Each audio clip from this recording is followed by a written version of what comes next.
Welcome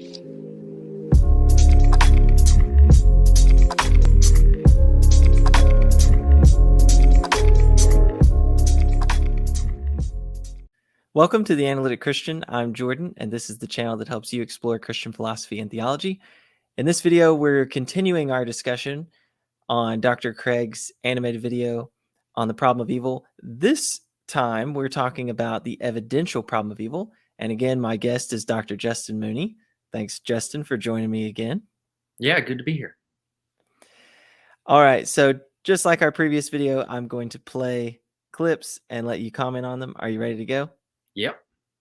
In part 1, we looked at the logical version of the problem of suffering and evil. This argument attempts to show that since suffering and evil exist, it is logically impossible for God to exist. And we explained why even atheist philosophers admit that this argument fails. But wait, it may still be argued that while it's logically possible that God and suffering both exist, is far from likely. There's just so much pointless suffering, it seems improbable that God could have good reasons for permitting it. This is the probability version of the problem. Suffering provides empirical evidence that God's existence is not impossible, just highly unlikely. Before we get into the details, did you have anything to say about the difference between this evidential problem and the logical problem? Oh, sure. Well, I think I agree with Daniel Howard Snyder's way of kind of drawing the distinction between the two versions of the problem. And Howard Snyder's way of doing it is to say, look, logical versions of the argument from evil take facts about evil that are like sort of straightforwardly empirical. We don't have to make any kind of inductive or abductive inferences to conclusions like this evil is pointless or whatever. And then just take facts like that and say, oh, these are incompatible with these, right? Whereas probabilistic or evidential arguments from evil take, uncontroversial, just straightforwardly empirical facts about evil, but then make inductive or abductive inferences from them to conclusions about evil that are, harder to sort out, like harder. You can't just see that it's true, for example, that an evil is pointless or that God has no good reason for it. And so they try to get to that conclusion by way of a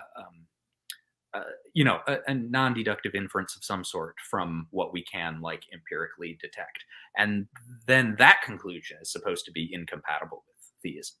So I think that that's like kind of the way that the best way to draw the distinction. I do think it's a little bit unfortunate that this video starts out with such a brief presentation of what he's calling the probabilistic problem of evil, right? It doesn't really even give an argument so much as like kind of like the conclusion of an argument, or maybe just barely the gist of the argument. And I in one sense I can see why it's so brief about this. This is one of the longer videos in the series, and there's a lot of information that he's trying to get through in a small space. But it is kind of unfortunate, because if we want to know whether a response to the probabilistic problem of evil is successful, we're going to need to know exactly what the problem is. And there are some very sophisticated presentations and defenses of probabilistic arguments from evil in the literature, and this quick little intro definitely does not do them justice. So that's one thing that I think is maybe a little bit unfortunate here. All right, we'll continue. First, we are not in a position to say with any confidence that God probably lacks reasons for allowing the suffering in the world. The problem is that we're limited in space and time, and in intelligence and insight. God, on the other hand, sees every detail of history from beginning to end, and orders it through people's free decisions and actions. In order to achieve his purposes, God may have to allow a great deal of suffering along the way. Suffering which appears pointless within our limited scope of understanding may be seen to have been justly permitted by God within his wider framework. Sometimes, What we experience makes no sense until we gain a wider perspective and see the big picture designed by the Creator. Okay, so he gave one type of response, which Yeah. is that we're these limited beings in time and space, and we don't have this wider perspective that if we did have that big picture, we might see that what appears to be pointless actually does have a point. Yeah. Yeah. So this move is interesting in that it is similar in some substantial ways to what is called skeptical theism in the literature on the problem of evil. Um, and you've got other videos on your channel about skeptical theism, so I'm not going to go into all like what exactly is that. Let me just say, so Craig on his website, he does this question of the week on his website, and one of those questions of the week, number 255, he kind of distances himself from skeptical theism, or at least Michael Bergman's really influential version of skeptical theism. And so for that reason, I don't want to say that what he's suggesting here, I don't want to claim that it is a version of skeptical theism. I'm just going to not label it at all and merely make the claim that it does have some important similarities to paradigm versions of skeptical theism. It also has some differences from paradigm versions of skeptical theism. And I think this is easier to see when we look exactly at what Craig's view is. So although it hasn't come out yet really in this part of the video, Craig does seem to have a sort of a preferred hypothesis about why God permits the suffering in the world. And that hypothesis is something like this. So knowledge of God is this really good thing for us. And it's the kind of, he's talking about the kind of knowledge of God that is involved in like being appropriately relationally related to God, like when one responds positively to the gospel message. And moreover, he seems to think that suffering is often helpful for like encouraging people to come to the point where they have that kind of knowledge of God. It like encourages them to turn to God or seek God. And he cites some empirical evidence for this. In fact, that'll come up later in the video. And so his view seems to be that the primary reason, or at least perhaps the primary reason why God is sort of allowing suffering in the world, is that God is sort of using that suffering to try to maximize like how many people come to have this kind of knowledge of God. But what he's saying in this part of the video is like, look, we have no idea like what particular bad things will ultimately like downstream in their complex consequences lead people to come to a knowledge of God. And since we're in no position to know things like that, we can't say, oh yeah, that evil over there, like that particular car accident or whatever was just totally pointless. We don't know. So that's kind of the point he's making here. Now, I think that this move has some of the same, it faces some of the same challenges, I'll say, that paradigm skeptical theism does, but not all of them. I think it does get around some of them. I'll just give one example of one of the kind of like standard challenges to skeptical theism that I think is also, at least prima facie, a challenge that this view faces. So, and this is the problem of divine deception. And so some people have said about skeptical theism that it runs into this problem. You know, the skeptical theist wants to say, really, that, you know, we're in no position to know what God's reasons are for, you know, maybe allowing a particular evil to happen or a good thing or whatever. We don't know. Like God's reasons, you know, are kind of beyond us, or at least we're not in a position to say that they aren't, that God doesn't have unknown reasons for wanting various horrible things to happen and so on, right? And then one objection to this view is to say, well, look, if it's the case that like even with like the most horrible evils that we see in the world, you know, we're in no position to say God had no good reason for that, then we're probably also in no position to say that God has no good reason to lie to us. Maybe God does have a good reason to lie to us, even if we can't think of one. And then if that's the case, we can't trust divine revelation because God could be lying for a good reason. And we're in no position to rule that out.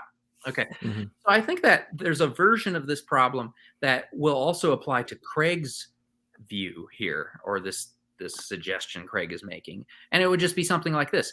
We don't know whether, you know, putting a certain lie in divine revelation would cause people to come to have a knowledge of God, would like maximize people coming to have knowledge of God. Like maybe, you know, if God puts certain things in Revelation that are false, but like make you know, a relationship with God seem more attractive or palatable or something like that. I mean, you know, there are probably all kinds of clever ways you could try to develop this. But the thing is, we're not in a position to know that any more than we are with you know, like, well, why did God allow that car accident? Maybe that's gonna like somehow lead to other people coming to know God or whatever, right?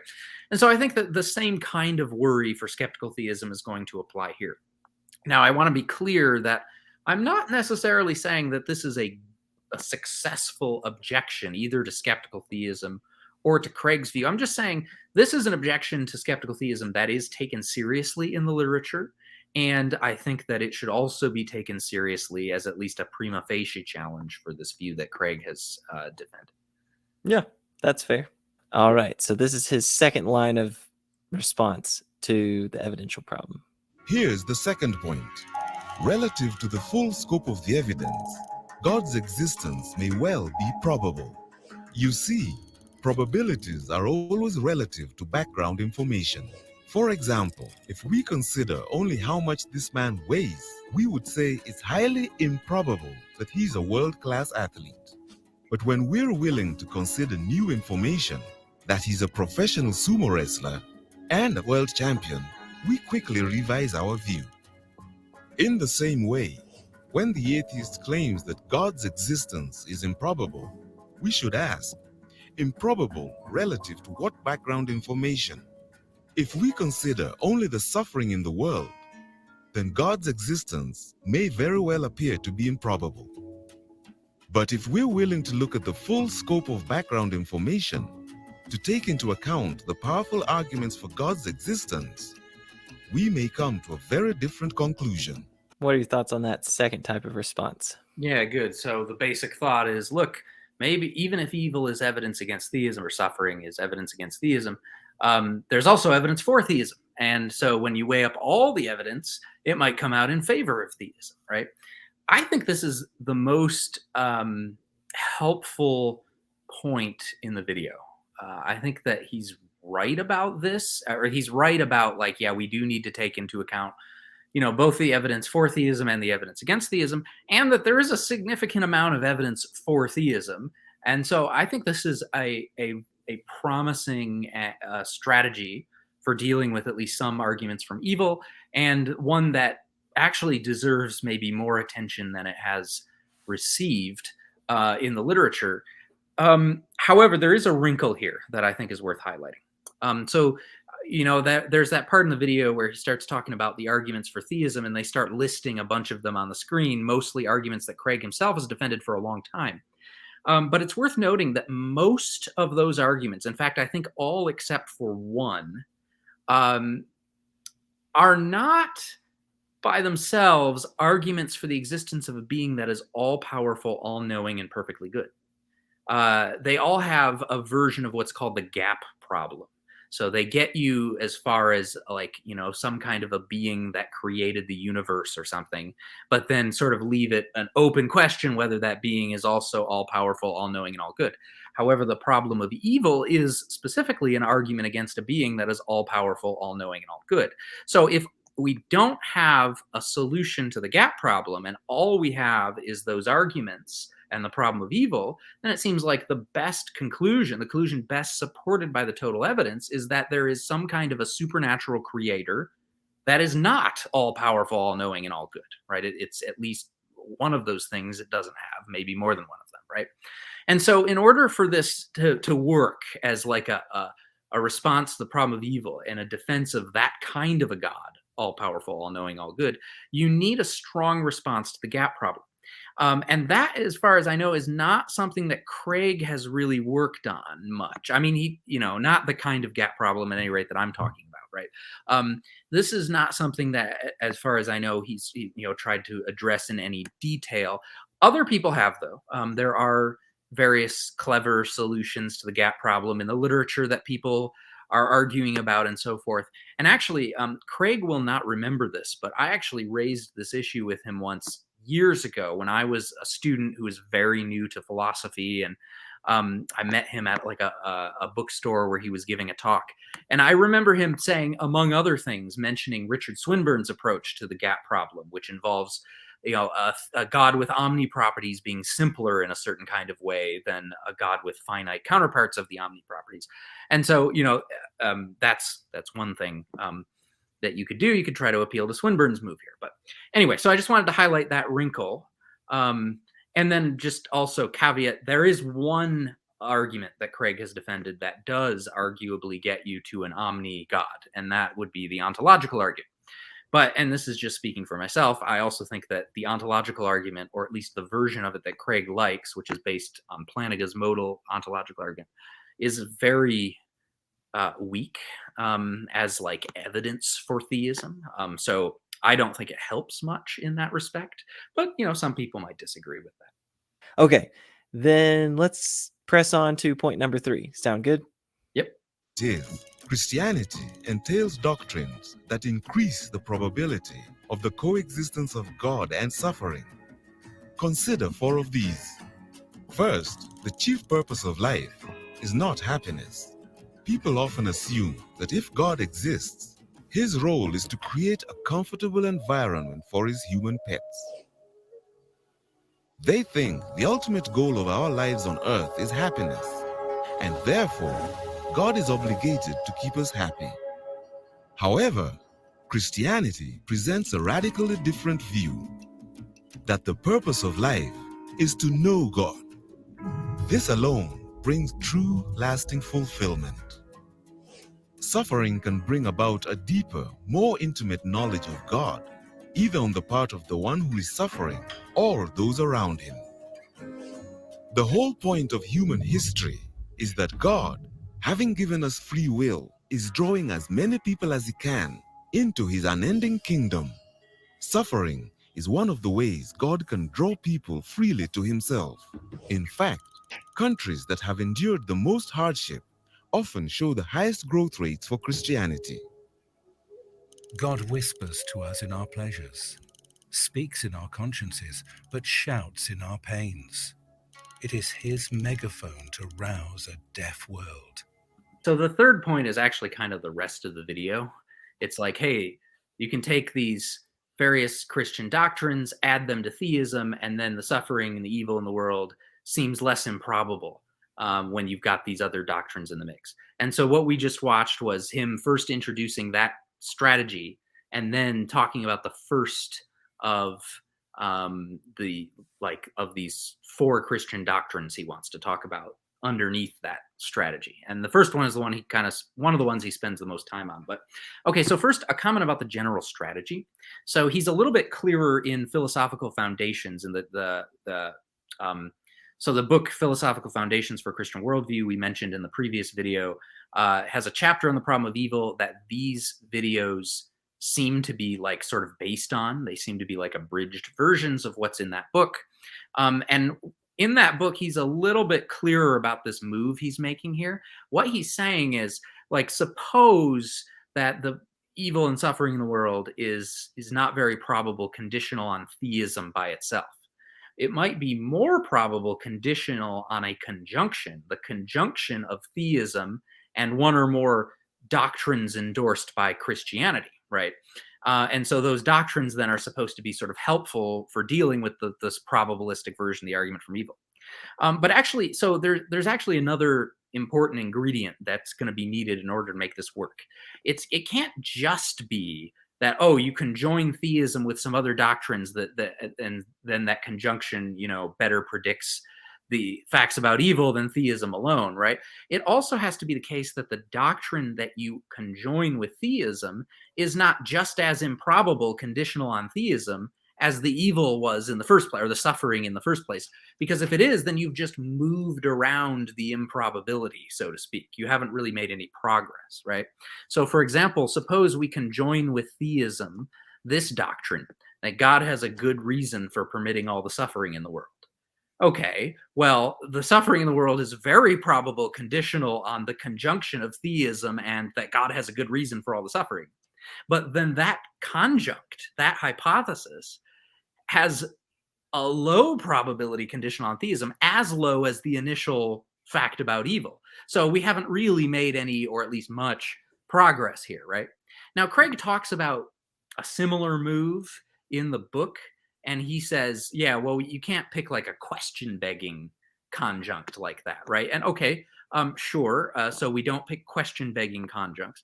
And this might come to the same thing. This might be as question-beggingness, but whether or not that's the case, it's also problematic if the doctrine that you pick has as low a probability on theism as the data about suffering that you're trying to explain. And so what we're going to need to do when we look at these different doctrines that he's going to appeal to is ask not only, like, does this raise the probability of the suffering we see in the world, but also what is the probability of that doctrine on theism? Okay, so that's just a general point about the method here that he's using. Okay, now this first doctrine that he talks about, which is that the purpose of life is not happiness, it's knowledge of God, right? I think this does a little bit of the work he wants it to do. It certainly seems right that if knowledge of God takes sort of priority as a value over happiness, then that's going to raise the probability of the suffering in the world at least somewhat, because if God in any situation has to choose between those values, happiness and knowledge of God, then God is going to choose the greater value, knowledge of God, right? And then sacrifice the lesser value, happiness. Okay. It's also, I think, plausible that that doctrine is more probable conditional on theism alone than the suffering and evil in the world is. Because prima facie, the suffering and evil in the world has a low probability conditional on theism alone. But the point that, knowledge of God is more valuable than happiness does not, I think, have a particularly low probability conditional on theism, right? It's not like something you would expect not to be the case if theism were true, right? So I think this actually does do the kind of work Craig wants it to do, but maybe not to a high degree. And the reason here is this. It seems important. So part of the strategy requires that there are actually situations where God has to sacrifice happiness for the sake of knowledge of God, where God has to actually allow suffering so as to maximize or promote the value of knowledge of God. But the question is, why think how likely is it that there are situations like that? How likely is it that God would actually have to make that trade-off? Craig, gives that little bit of empirical evidence about, the certain countries where there's been more suffering. There's also faster growth in Christianity. I mean, one interesting question is, how old is that data, and is that trend still in place? And I just have no idea. But even granting all of that, all that shows is that, okay, maybe suffering does sort of control. Well, it doesn't even show this, but suppose that suffering does actually promote the value promote knowledge of God. It leads people towards that, right?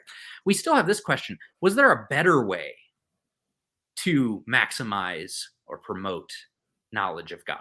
A way that didn't involve so much suffering, that wasn't so costly? And it seems to me that it's pretty probable that there would be a better way to do that, right? And here's one. Just make people with different psychologies so that they're more naturally disposed to pursue God, to seek God, to want to be in a relationship with God, right? And it seems like God could do that without resorting to horrendous evils and permitting those to happen. And at least prima facie, that seems like if you've got those two options and they're roughly equally good at promoting, getting people to come to knowledge of God, you should pick the one that doesn't involve horrendous suffering. Right. Okay. And again, there are objections that could be raised to that argument. In fact, there's a similar objection to the free will defense that I think you have a video on, where you talk to Philip Swenson about this, well, why didn't God create people differently so that they're naturally disposed to make better choices more often or something? There's a whole conversation here to be had. I don't think this is a decisive objection, but I do think it's a serious objection to Craig's view here. Okay, let's move on to the second doctrine then. Cool. Second, mankind is in a state of rebellion against God and his purpose. Terrible human evils are testimony to man's depravity, a consequence of his alienation from God. The Christian isn't surprised at moral evil in the world. On the contrary, he expects it. Okay, so really quickly about this one I think really does have that problem of like, okay, sure, the probability of the suffering in the world is greater on the conjunction of theism and the depravity of humanity than it is on theism alone. But the depravity of humanity is about as improbable on conditional on theism as the suffering that we're using it to explain is. So it's not clear that we've made much progress here. And this is especially true if, like Craig, you're a Molinist and you think that God knows, like, if God creates this world with these people, they're going to become depraved, and that depravity is going to lead to exactly these horrible things that they do to each other and so forth, right? It seems like you've just pushed the problem back a step without really making much progress on it. So that's my comment about that one. The third doctrine states that God's purpose is not restricted to this life, but spills over beyond the grave into eternal life. This world is just the beginning, the entryway to an unimaginable, never-ending life beyond death's door. Paul, who wrote much of the New Testament, underwent afflictions, hardships, calamities, beatings, imprisonments, hunger. Yet he wrote, "We do not lose heart, for this slight momentary affliction is preparing us for an eternal weight of glory beyond all comparison. Because we look not to the things that are seen, but to the things that are unseen. For the things that are seen are transient, but the things that are unseen are eternal." Paul understood that life on earth and whatever suffering it holds for each of us is temporary. Our pain will not endure forever, but our lives with God will. Paul was not belittling the plight of those who suffer horribly in this life. Indeed, he was one of them. But he saw that those sufferings will be overwhelmed forever by the ocean of joy that God will give to those who will freely receive it. All right, so this one, I have struggled with this one. I'm not sure I really understand how this is supposed to help. But my best stab at it at this point is something like this. I guess you might think that God is more likely to permit the sorts of suffering that we see in the world if God is also planning to make sure that eventually we get to a point not only where that suffering has ceased, but where it sort of like recedes into the background and is just completely dwarfed by this like paradise situation that we're living in and so forth. And it's just like, it's behind us and we've more or less, kind of just moved on and also decided, yeah, it was worth it or something like that. Right. I guess maybe that's right. Maybe God, because it's not the case so far as I can tell that the thought here is that, oh, well, somehow the post mortem like paradise that we're talking about is like actually the justification for the suffering, right? Because Craig, at least in this video, has not tried to argue that you need to tolerate suffering in order to end up in that kind of state. But maybe there's something to the thought that, oh, God's more likely to allow suffering if at least there's going to be a happy ending of some sort, right? Something like that. Okay, so maybe there's something to that. I'm honestly not sure, and I'm also not sure even if I'm understanding correctly what exactly the point is supposed to be. But here's one sort of complaint about this, and that is the most influential probabilistic arguments from evil in the literature don't assume anything about this, about whether suffering is going to end or not at some point, about whether it's going to be sort of like dwarfed by the great good of paradise or knowledge of God or whatever, right? Like Rowe's argument from evil, from like apparently pointless evils, Draper's argument from the distribution of pain and pleasure, which Craig talks about briefly in Philosophical Foundations, Tooley's argument. I think some of these really influential probabilistic arguments from evil, they don't rely at all on any kinds of claims about the afterlife, right? That's just sort of left open.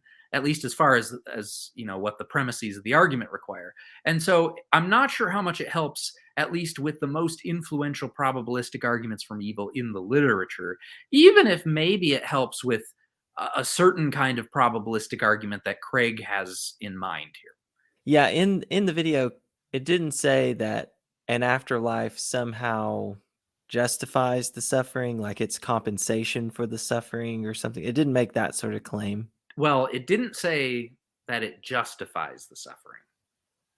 There's a moment in there where I've sometimes wondered if he's thinking about, like, there's something like compensation going on, but that's not clear either in the video.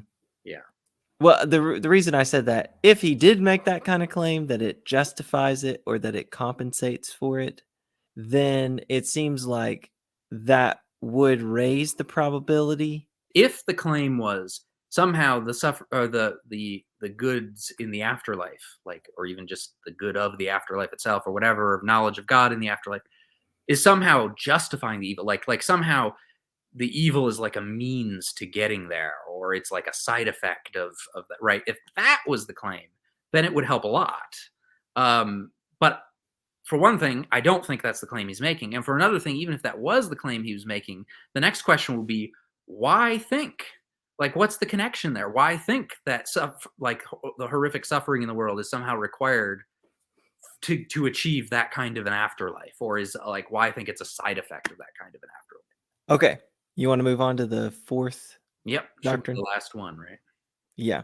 And the fourth doctrine is this: the knowledge of God is an incomparable good. Knowing God is the ultimate fulfillment of human existence, an infinite good. Thus, the person who knows God, no matter how much he has suffered, can still say, God is good to me. So, if Christianity is true, it's not at all improbable that suffering and evil should exist. In summary, for all these reasons, the probability version of the problem of evil is no more successful than the logical version. As a purely intellectual problem, then, the problem of evil does not disprove God's existence. There was a point where I was thinking that this last doctrine doesn't really add anything that the first doctrine didn't already bring with it. My thought was something like this. Okay, so the last doctrine is, hey, this good of knowledge of God, this is just a really, really good thing, right? It swamps like everything else in terms of how good it is, right? Well, but then I was thinking, well, why does that help?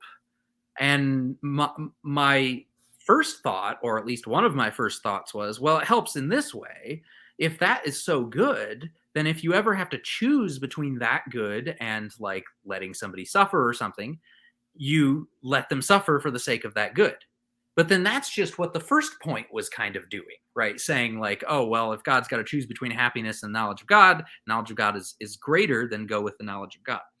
But I don't think that, all things considered, that that's really all that's happening here. So as I thought about it more, one thought that came to mind is, well, okay, the first point was just saying, knowledge of God gets priority over happiness. This point adds, it gets a lot of priority over happiness. Like, it's a lot better than happiness, right? And maybe that helps, right? Maybe if it was only like a little bit better than happiness, then God, wouldn't be so likely to always choose knowledge of God over happiness or something like that. And then the other thing that made me think, no, maybe there's something else going on here, is the very last line of that section where he says, well, the person can always say, God is good to me. I take it the thought here is, like, look, no matter how tough your life is, how unhappy you are, how much you suffer, as long as God brings you to the point where you have knowledge of God, since that is this just massive, massive good, then overall, the net value of your life is just going to be extraordinarily positive. And I suppose that probably helps too, in terms of, like, raising the probability that God would allow suffering like this. If God can allow the suffering in the world without bringing it about that, people are, or that anyone has a life that's not good on the whole, or anyone is such that God is not good to them in the sense of giving them, an overall good existence, maybe that raises the probability that God might tolerate that kind of suffering for some reason or other. So, okay, maybe there's something to that. I'm not sure. I mean, I have other kinds of worries about this strategy he takes of like using suffering to try to, get people to become Christian or something like that. I mean, I think there are non-consequentialist worries that I have about this, that I'm not gonna get into here, and there are all kinds of objections one could raise. But at any rate, as far as the specific points he's emphasizing in this video go, right? Maybe this last one, there's something to that, perhaps. He gave 3 points. The first point was something like skeptical theism. It is not skeptical theism. I don't want people to misunderstand me. It's not skeptical theism, but it has some important similarities. Mm-hmm. The second was, even if evil does count as evidence against God, it might be outweighed by the evidence we have for God. And then the third line of response was, when you conjoin theism with some Christian doctrines, evil and suffering is not as surprising. Yeah, good. And actually, those 3 different strategies kind of represent the 3 main approaches to the problem of evil in the literature. There are skeptical approaches like skeptical theism that say, look, we don't know why God permits suffering, but that's not a problem. Why would we expect to know? Things like that, right? Then there are like appeals to counter evidence that say, sure, evil's evidence against theism, but there's also lots of evidence for theism, and maybe that evidence wins out in the end. And then there are strategies that involve giving what are called theodicies or what are called defenses. And then there are other names for some of these kinds of things as well, where the thought is, well, look, what if we can tell like a plausible story about what maybe God's reasons are for allowing evil? And I think the introduction of these Christian doctrines is kind of doing something like that here. Mm-hmm. Okay, to wrap up, maybe we can say this. So you are a theist. Yeah. And I guess from that perspective, so you've poked some holes in Craig's line of response. And so viewers may be wondering, well, he's a theist. What does he make of evil? Obviously, that's a huge question. You can't be like, well, here's how I think about the problem of evil.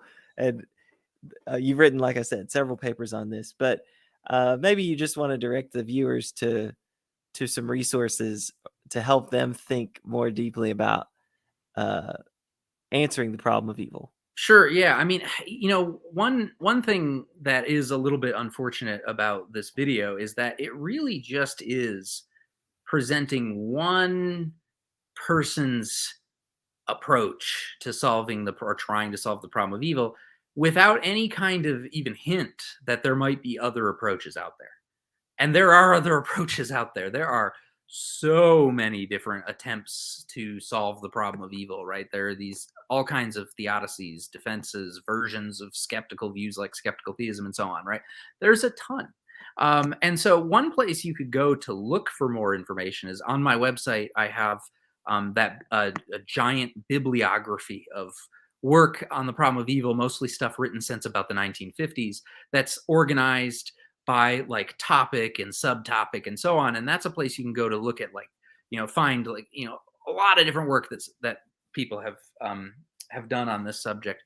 But also there are a lot of like introductory sorts of books on the problem of evil that folks might be interested in. There's a good one by Daniel Speak that I think you did like a series of interviews with Daniel Speak, kind of summarizing that book. So that's a great place to start if you're looking for an intro that looks more broadly. It's a little bit more broad than this video by Craig. It talks about some of the other issues and approaches that exist. So I don't know, is that helpful? Yeah, I think that's a good place for people to start. So as far as my channel goes, I've done a mini course with Daniel Speak that takes some from that book that we mentioned. And then I have an entire playlist. I think it's the biggest playlist on my channel, if I'm not mistaken. I think there's over 20 videos in that playlist on various responses to different problems of evil. So you should definitely go check that out if you want to explore this more. All right. Well, thank you very much, Justin, for letting me interview you again. I really appreciate it. Yeah, it was fun. Thanks. Thank you all for watching, and keep exploring Christianity.